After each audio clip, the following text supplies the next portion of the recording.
graça e a paz, irmãos, da parte do nosso Senhor Jesus Cristo. Nós estamos aqui para mais uma escola bíblica.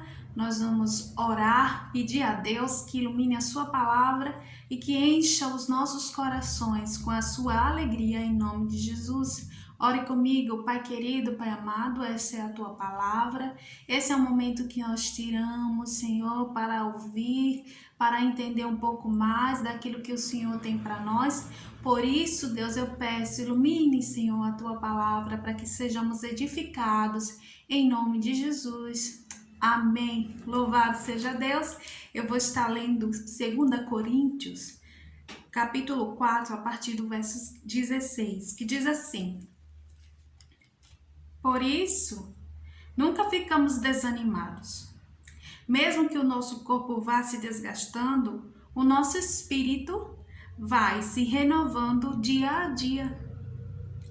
E essa pequena e passageira aflição que sofremos vai nos trazer glória enorme e eterna, muito maior do que o sofrimento. Porque nós não prestamos atenção nas coisas que se veem, mas nas coisas que não se veem. Pois o que pode ser visto dura apenas um pouco, mas o que não pode ser visto dura para sempre. Amém. Aleluia. Glória a Deus. Vamos falar sobre os nossos dias, vamos falar sobre angústia, vamos falar sobre sofrimento, vamos falar sobre frustração. Nós estamos vivendo tudo isso ao mesmo tempo. É sofrimento, é dor, é angústia, é frustração, é o luto. Estamos sim de luto por nossas famílias. Acredito que todos nós, ou a maioria de nós, perdemos alguém da nossa família para esse novo vírus que invadiu as nossas vidas, que tem acometido muitos dos nossos familiares. Quem não perdeu, pode ter alguém que esteja sofrendo, né, com esse vírus, né, que já foi contaminado, ou que conhece alguém que foi contaminado pelo vírus. E nós estamos vivendo esse momento em que não só o vírus, mas a nossa economia, a nossa sociedade, as escolas, a política, todas as coisas estão nos deixando entristecidos e angustiados, às vezes perplexos, às vezes estamos frustrados, porque nós não entendemos o nosso tempo, achamos às vezes que Deus está bem distante,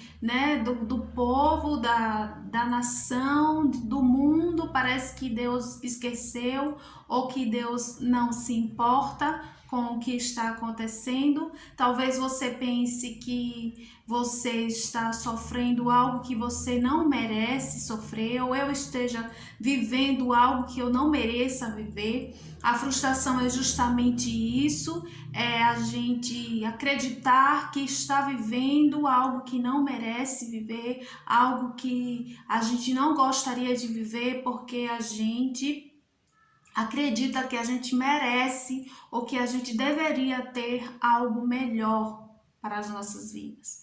É bem verdade que a dor, a perda, o luto nos traz esse sentimento de frustração, porque nós achamos que não merecemos passar por essa dor, por esse sofrimento, por esse luto.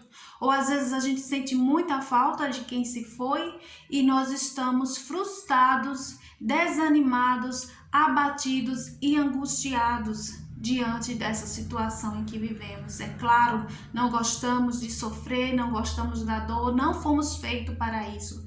O Senhor nos criou para a sua glória, para manifestar o seu poder. Deus nos criou para viver o melhor. E diante do pecado, diante da entrega às coisas que não são divinas, nós nos frustramos e nós nos desapegamos da palavra de Deus e nós vivemos a dor com mais intensidade. O que eu quero chamar a atenção aqui com esse texto é um texto que nos ensina a viver pela fé. É um texto que traz para mim e para você a verdadeira função, o verdadeiro alvo, o verdadeiro olhar de um cristão, de uma cristã, para as coisas que estão acontecendo, que vão acontecer sobre as nossas vidas. O primeiro versículo diz que, por isso, não ficamos desanimados. Por quê? Porque temos fé, porque nós acreditamos em Jesus Cristo, porque acreditamos que apesar da morte, há ressurreição. Eu tenho falado nas minhas palavras que são me dada a oportunidade sobre a ressurreição, porque a ressurreição é o verdadeiro motivo da gente viver uma vida em comunidade.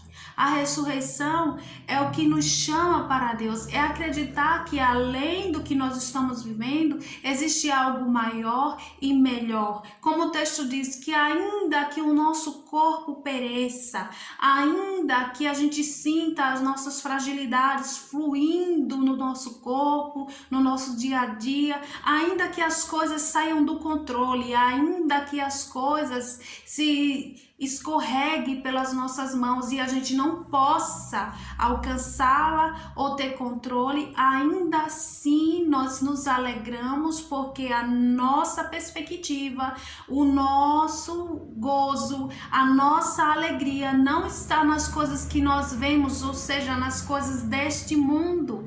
Nós precisamos voltar a crer no Evangelho de Jesus Cristo, nós precisamos voltar a crer que o nosso eu não acaba aqui, que nós temos uma promessa em que haverá o dia que não haverá sofrimento, nem dor, nem angústia. Isso faz muito sentido para aqueles que estão enlutados, né? Que pergunta, depois da morte, e agora o que será?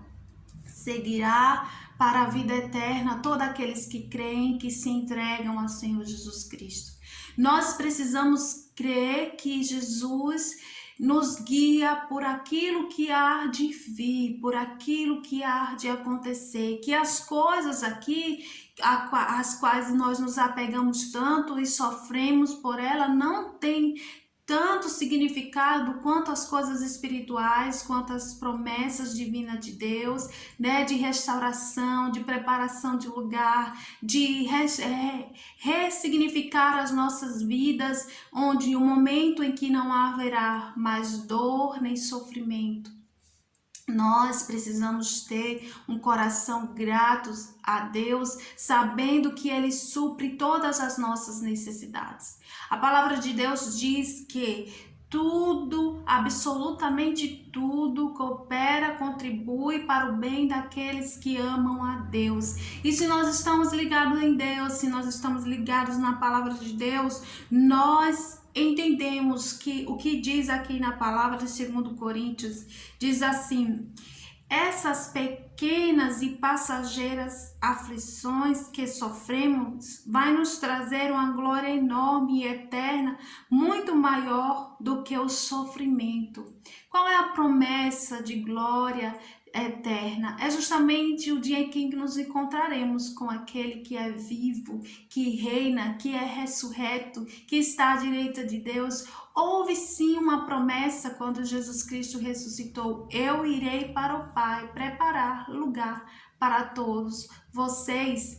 Nós temos essa promessa, nós vivemos pela fé, nós vivemos por aquilo que nós iremos alcançar em Jesus Cristo através da graça absoluta. Voltamos na frustração. Por que nos frustramos? Por que nos abatemos? Porque nós acreditamos que tudo aquilo que nós fazemos tem que dar algum fruto, e esse fruto vai prover para nós o que teologia da prosperidade tem dito bens materiais, casas, carros, uma vida financeira abençoada.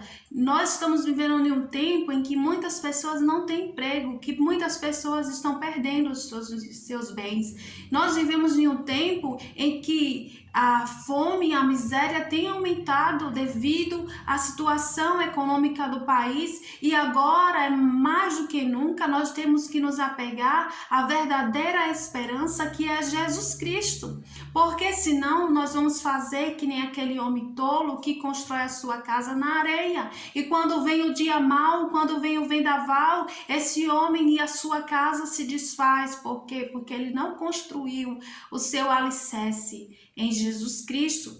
Não, nós temos que ser como o homem que constrói a sua casa na rocha, que independente das circunstâncias, das adversidades, dos sofrimentos, nós estaremos firmes, crendo que o mesmo Deus que nos deu todas as coisas que nós temos agora é o Deus que proverá o futuro de todos nós. E mais que isso, além da morte, temos esperança, temos vida, e nós devemos viver por isso, viver por fé. Porque nós estamos tristes? Aqui nos convida que sejamos alegres. Nós temos a alegria de Jesus Cristo, que apesar de tudo que vivemos ou que vamos viver, existe uma esperança eterna. A dor e o sofrimento é por um momento, mas a alegria é eterna em Jesus Cristo.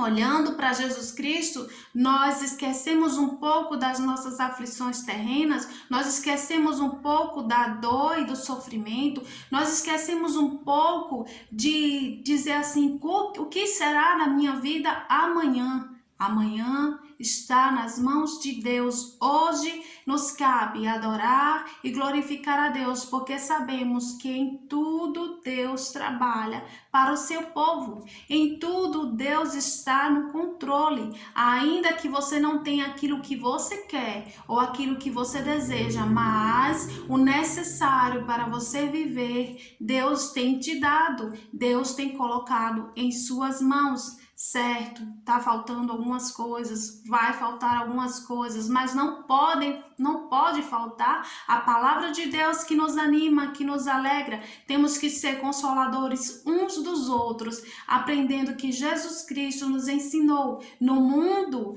nós teremos aflições, mas Jesus Cristo venceu o mundo e nós também venceremos. É promessa de Deus, apesar de seremos gratos, felizes em Jesus Cristo, porque as coisas vão passar e os nossos olhos não devem estar como preciosos nessas coisas. A palavra de Deus diz: onde está o teu tesouro, aí está o seu coração. Onde está o nosso tesouro? O que é mais precioso para nós? Temos visto que muitas vezes os bens materiais, o cargo de trabalho que temos, ou a posição social, até a posição dentro da igreja, tem nos encantado mais do que viver uma vida em família, do que viver a simplicidade, do que viver a humildade. Deus tem nos chamado para um tempo de humildade. Deus tem nos chamado para um tempo de reconhecer que Ele é Deus e que as coisas do mundo não são tão preciosas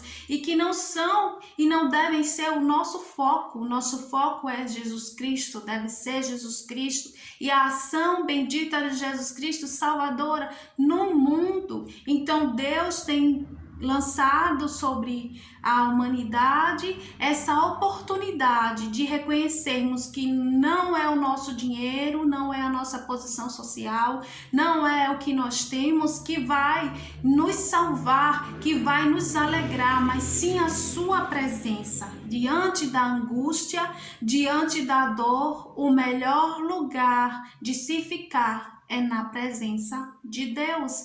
Diante da incerteza, do incerto, da insegurança, diante da frustração, quando não ganhamos o que queremos, quando não recebemos o que desejamos, o melhor lugar de se ficar é diante de Deus. Por isso que a palavra continua dizendo, porque nós não prestamos atenção nas coisas que se podem ver.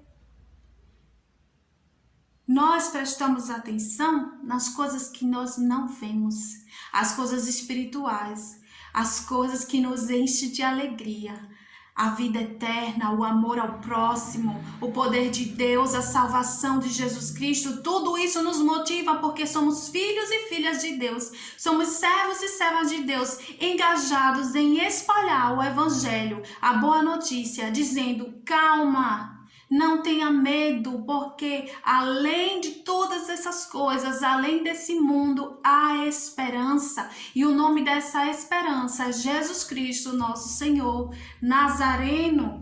Então ele segue dizendo: pois o que pode ser visto dura apenas um pouco, mas o que não pode ser visto dura para sempre. Aleluia! O que o nosso Senhor Jesus Cristo, que o nosso Deus plantou nos nossos corações através da sua palavra é o que dura para sempre. Pode-se passar os tempos, pode-se passar a eternidade, milhares de anos, mas a palavra do Senhor dura para sempre e tem sustentado de geração em geração aqueles que creem em sua palavra. Se você está triste, se você está desanimado, eu te convido, se você está triste e desanimada, eu te convido a colocar a sua esperança na palavra de Deus, colocar a tua fé de volta, fitar os olhos,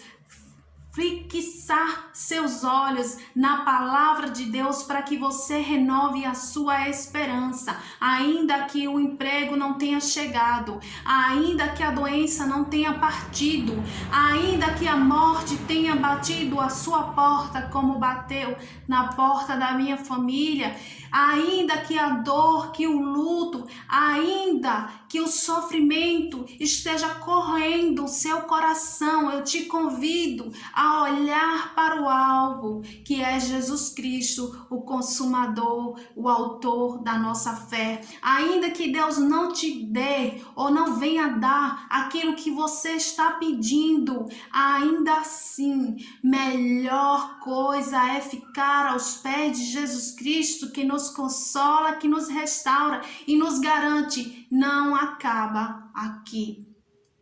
Se fitarmos os olhos em Jesus Cristo, renovaremos os nossos corações, renovaremos as nossas esperanças e teremos um comportamento social diferente. Olharemos para o nosso irmão, compartilharemos mais o que temos, vivemos mais desapegados das coisas materiais e nos apegaremos a Cristo, o autor e consumador da nossa fé. A fé é um dom que pode ser buscado e pode ser zelado em Deus. Busque a fé, busque Jesus Cristo, ore mais, leia mais, medite mais, se entregue mais, em nome de Jesus. Amém.